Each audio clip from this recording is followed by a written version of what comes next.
For my first 10 page analysis, I've chosen to analyze the first 10 pages of 28 Days Later. The script for the 2002 post apocalyptic thriller directed by Danny Boyle was the first screenplay written by British novelist turned screenwriter turned director Alex Garland. An interesting note is that Alex Garland is nominated for the Best Original Screenplay at this year's Oscars for his sci fi thriller Ex Machina. 28 Days Later tells the story of a post-apocalyptic Britain, the country littered with infected, zombie-like humans infected by a virus known as Rage, and it's impressively political and thought-provoking for a story that conforms to the horror zombie subgenres.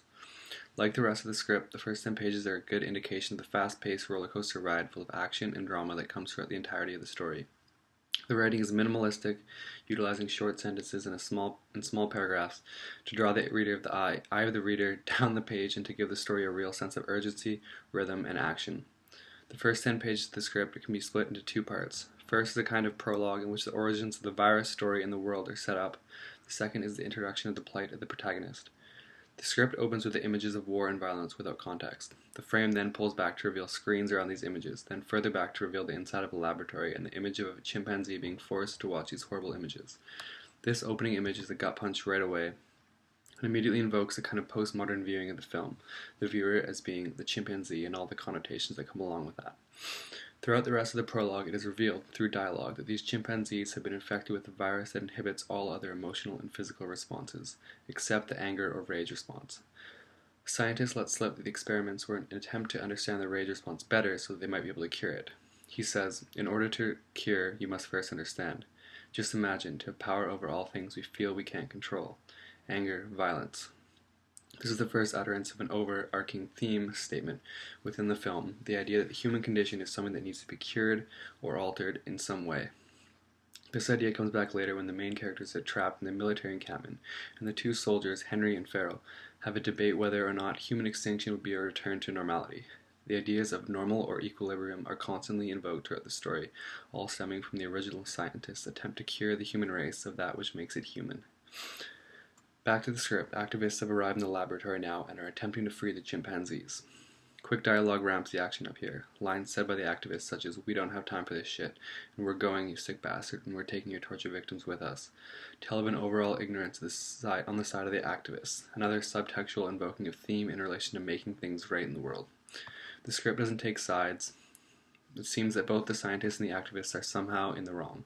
Since they were both involved in the releasing of the virus, it at least invokes the idea that both might be at fault. The activists don't listen to the scientists' warning that the chimpanzees are highly dangerous, and they let them loose. Immediately, one of the activists is infected, then another, then another. The prologue ends with more activists entering the lab and the image of the infected running at them with the lingering idea that this chain reaction will continue to happen again and again and again. The intro fades to black. It's at this point that the prologue ends and the title of the film is used very cleverly, both as a title and also as a chronology tag. The words 28 Days Later sit centered in the script, and the second part of the introduction begins. As the introduction begins, this prologue is ever present in the reader's mind. This second portion of the first 10 pages is the introduction to the protagonist and his new world. It can be argued that the actual inciting incident of the story happens before the story begins, either happening in the prologue with the releasing of the chimpanzees, or when Jim gets in the biking accident and falls into his coma, which is information that was revealed a little later on. Because of this, the film is able to start right in the middle of things, or in media res. Jim wakes up in a hospital room, and the use of stealth exposition is littered all throughout this introduction. His month's beard growth and the 5 almost empty IVs hooked up to his arms tell of how long he's been in the hospital room, a very long time. The locked door with a key under it tells us someone locked him in the room, and once again the thought of the infected is invoked in the reader's mind.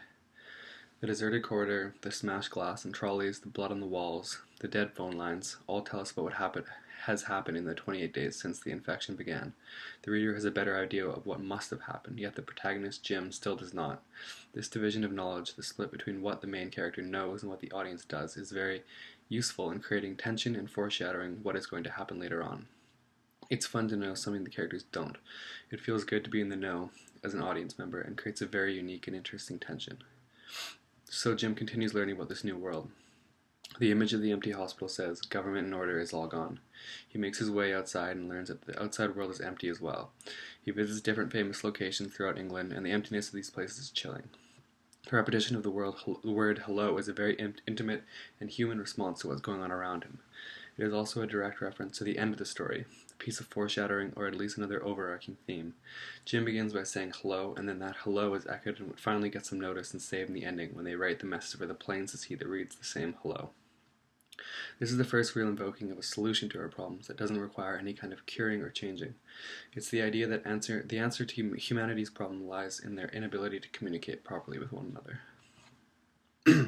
Jim's next reaction to this looming apocalypse is to seek solace in a church. He gets there and finds it ravaged and empty, but even in the church, Jim is naive and doesn't fully understand what's going on until he's confronted by his first infected, a priest. Finally, the action ramps back up again, and Jim is attacked by the priest, being forced to smack him over the head with a bag full of cans. This is the final confirmation that the world that Jim once knew is gone. Church and state are no more, and he leaves the church running with 4 infected running close behind. This could be the end of the story. It really should be, and it would be without the introduction of new characters. The first glimpse of the story has a potential happy ending. At the end of the 10th page, Jim is saved by a woman named Selena and a man named Mark, who rain Molotov cocktails down on the infected and lead them into a petrol station, bursting into an explosion of flames, thus ending the first act of the story with a boom.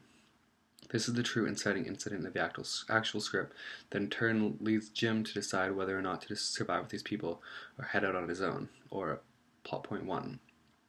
This decision doesn't work in the same way that inciting incidents work, traditionally, because truthfully he has no real choice. This is an interesting distinction because now throughout the story, the main character is being forced into changing whether he likes it or not.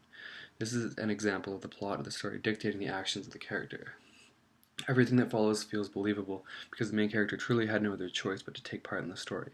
This also creates depth to the character because he's there whether he wants to be or not and will act accordingly. The ways in which Mark and Selena deal with the infected tells of how long they've been dealing with them. They're experienced, know what to do, and they treat the situation professionally. And this is all told through action. The massive explosion they set off is a raucous end to a fast-paced but carefully crafted introduction into what really is a massive story. The rest of the script plays out with the same sense of urgency and action established in the beginning. More characters are introduced, but the continuing linkage of the action in relation to survival of infection is what draws everything together. Jim's story, the plight of the protagonist, begins as one of survival, but as the story plays out he fails over and over, losing characters and new friends until coming very close to losing his own life. Jim is somewhat passive in this story until plot point 2 hits, and Jim's crew, Selena and a young girl named Hannah, are suddenly at risk from a degenerate house of militants. Suddenly, when their group is at risk from actual human aggression, Jim moves from his passive state to one of attack. All throughout the piece he has relied upon his near-fatal flaw, the reliance on the old world to guide his decisions, a reliance that things will return to normality. This is established in the first 10 pages when Jim returns to all the old locations he would have if things were back to normal, and continues as he returns to his family home a little later. In the end of the script, as Jim flies like an infected throughout the rooms of the house, killing off soldier after soldier, we see very little similarities to the malnourished hospital patient wandering the streets of London crying hello. The first 10 pages of 28 Days Later give the reader an extremely well-developed microcosm of the story, of the rest of the story. Violent images, shocking action, the invoking of an overall theme or purpose, and the introduction of the very human characters that occupy this new world is all carefully and expertly fitted into the opening portion of the script. It would be extremely difficult to stop reading after taking in those first 10 pages. Thank you.